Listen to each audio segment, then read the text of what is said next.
Pagbati. Today, we stand together to speak for those whose voices are often silenced, the indigenous people of our land. They are keepers of our culture, history, and our identity. Yet, despite their importance, they continue to face the discrimination and the violation of their culture.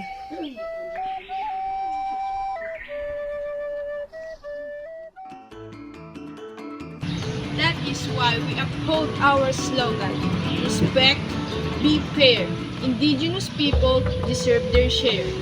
Ang diskriminasyon laban sa mga indigenous people ay may iba't ibang dahilan. They are often treated as outsider in this own country, denied opportunities. Inukutya sila dahil sa kanilang kultura o hindi nila nakikita ang kanilang karapatan. Their languages, practices, and even ancestral land ay patuloy na nanganganib dahil hindi nakikita ng lipunan ang tunay nilang halaga.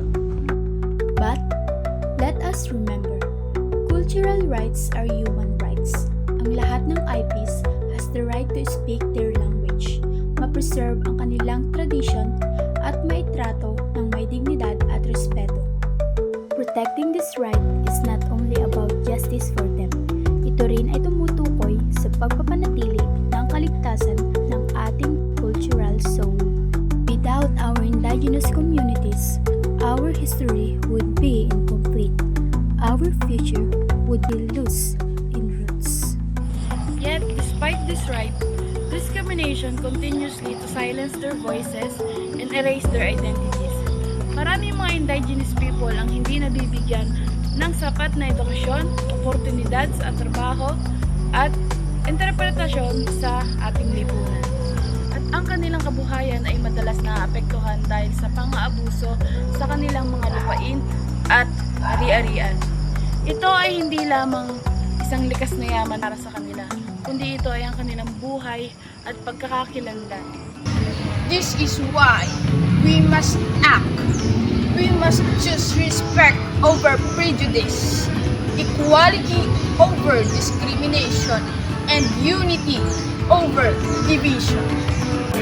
Bilang mga mag-aaral at mamamayan, maaari tayong magsimula sa pagpapahalaga sa kanilang mga ambag, pagtutol sa maling paningin, at pagpapalaganap ng kamalayan tungkol sa kanilang mga pakikibaka.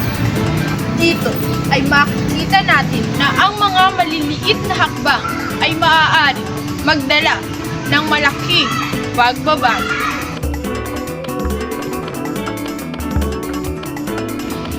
Discrimination divides us, but respect unites us. Let us stand together. In one voice, one heart.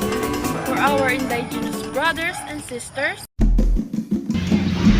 Sigaw, bigyan ng karapatan, sila'y parte ng ating lipunan.